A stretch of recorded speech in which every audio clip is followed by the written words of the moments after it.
নমস্কার, aroma of রান্নাঘরে আপনাদের সকলকে স্বাগত।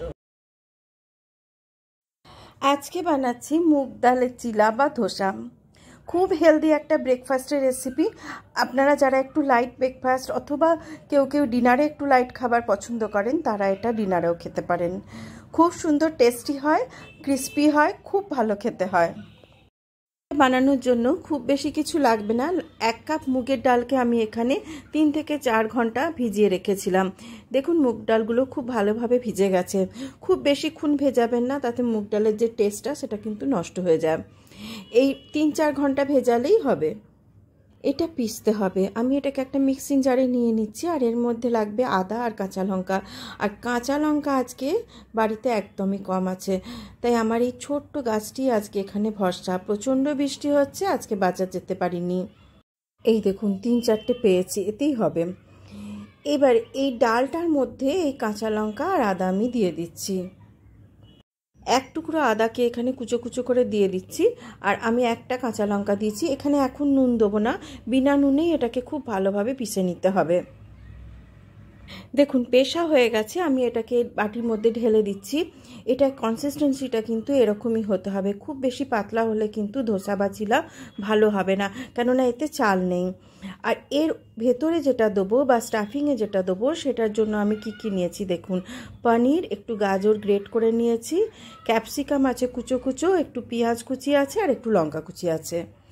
এই সমস্তগুলোকেও আমি একসঙ্গে জাস্ট মিশিয়ে রাখবো। এর মধ্যেও কিন্তু এখন নুন দেবো না, কারণ এখন যদি আমি এতে নুন মেশাই না তাহলে কিন্তু এর থেকে জল কাটতে আরম্ভ করবে, সেটা কিন্তু ভালো লাগবে না খেতে। আর ধোসাটা বা চিলাটা সেটা কিন্তু ক্রিস্পি হবে না। স্টাফিং কিন্তু একদম রেডি।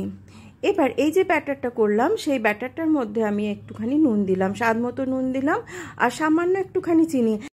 একটুখানি চিনি দিলে এক তো টেস্টটা খুব ভালো হবে, আর হবে কি এটা ক্রিস্পিও হবে। আর একদম কম 1/3 থেকে 1/4 টিস্পুন মতন একটুখানি হলুদ, জাস্ট ফর কালার। মেশাচ্ছি আমি 1/3 টিস্পুন জিরে, গোটা জিরে যেটা হয় সেই গোটা জিরে। ব্যাস, এবার এই সবগুলোকে খুব ভালোভাবে মিশিয়ে নিতে হবে। এতে কিন্তু একদমই আর জল দেওয়া যাবে না। ব্যাটারটার ঘনত্ব কিন্তু এরকমই থাকতে হবে, মানে কনসিস্টেন্সি যদি এরকম না হয় ধোসা কিন্তু ভালো হবে না। এবারে আমি এখানে একটা ধোসা তাওয়া বা ননস্টিক তাওয়া আমি এখানে বসিয়ে দিয়েছিলাম গরম হতে। দেখুন তাওয়াটা কিন্তু বেশ গরম হয়ে গেছে। এবার আঁচটা কমিয়ে দিয়েছি, একটু জলের ছিটে দিয়ে নেবেন, টেম্পারেচারটা একটু অ্যাডজাস্ট করে একটুখানি মুছে তারপরে এর মধ্যে 2 হাতা ওই ব্যাটার দিয়ে দিলাম। আর যেভাবে ধোসা করে একই ডাইরেকশানে এইভাবে ঘুরিয়ে ঘুরিয়ে ধোসার মতন করে নিতে হবে। একদিকে ঘোরাবেন তাহলে খুব ভালো হবে, এদিক ওদিক ঘোরালে কিন্তু উঠে চলে আসবে। এবার এটাকে কিন্তু হতে একটু টাইম দিতে হবে, যতক্ষণ না পর্যন্ত ওপরের যে সারফেসটা আছে সেটা একটু শুকনো শুকনো হয়ে আসছে। এই দেখুন ওপরের সারফেসটা একটু শুকনো শুকনো হয়ে এসছে। এবারে যে স্টাফিংটা বানিয়েছিলাম সেই স্টাফিংটা এর মধ্যে দিয়ে দেবো আমি। বেশ একটু বেশি করে দেবেন, তাতে খেতেও ভালো লাগবে।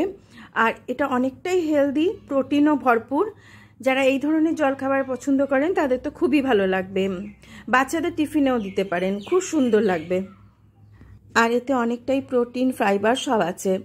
খুব সুন্দর হেলদি একটা জলখাবার। আচ্ছা দেখুন আমি বেশ অনেকটাই স্টাফিং এর মধ্যে দিয়ে দিয়েছি। দিয়ে কি করতে হবে, একটু হাতে করে না প্রেস করে দিতে হবে, বা যদি আপনারা স্প্যাটুলা করে বা একটা খুন্তি করে করতে চান সেটাও করতে পারেন। তাহলে এটা কিন্তু এর ওপরে লেগে যাবে, মানে উঠে চলে আসবে না যখন আমি এটাকে উল্টাবো। এখনো পর্যন্ত আমি এতে নুন দিইনি, সেই জন্য এইবারে ওপর থেকে একটুখানি নুন স্বাদ মতো স্প্রিঙ্কল করে দিচ্ছি। আর দিচ্ছি একটুখানি শুকনো লঙ্কার গুঁড়ো। আর যদি কেউ শুকনো লঙ্কার গুঁড়ো অপছন্দ করেন সেক্ষেত্রে একটুখানি গোলমরিচ দিতে পারেন, বা বাচ্চারা যদি খায় সেক্ষেত্রে যে কোনো ঝালই স্কিপ করতে পারেন। সামান্য একটু শুকনো লঙ্কার গুঁড়ো ছড়িয়ে দিলাম। আর ধনেপাতাও আজকে খুব কমই আছে তাই অল্পই একটুখানি দেব। সামান্য একটুখানি ধনেপাতা কুচি ছড়িয়ে দিলাম। আর এবার একটুখানি যে কোনো তেল অথবা বাটার যেটা আপনাদের পছন্দ, ঘিও দিতে পারেন, ওপর থেকে একটুখানি ছড়িয়ে দেবেন, তাতে ভাজাটা ভালো হবে। আর যেহেতু এটা একটুখানি সাইজে বড় হয়েছে সেই জন্য দুটো একটু সাপোর্ট দিয়ে এটাকে না উল্টে দিচ্ছি। এই দেখুন উল্টে দিলাম, আর দেখুন কি সুন্দর কালারটা এসছে, একদম ব্রাউন, দারুণ সুন্দর খেতে হয় এটা। আচ্ছা, এই উল্টো দিকটা একটু কালার আসা পর্যন্ত অপেক্ষা করবেন যে ভেজিটেবলসগুলো আছে, কেননা সেগুলো না হলে কাঁচা কাঁচা থেকে যাবে। যদি কেউ চিজ পছন্দ করেন সেক্ষেত্রে চিজও দিতে পারেন, খুব সুন্দর খেতে লাগে। আমি আজকে পনির দিয়েছি বলে আর চিজ দিলাম না, উল্টে দিচ্ছি। দেখুন এই যে কালারটা চলে এসছে, এই কালারটা কিন্তু দরকার। এই কালারটা হওয়া পর্যন্ত একটু অপেক্ষা করবেন, তাতে খেতে অনেক বেশি ভালো হবে।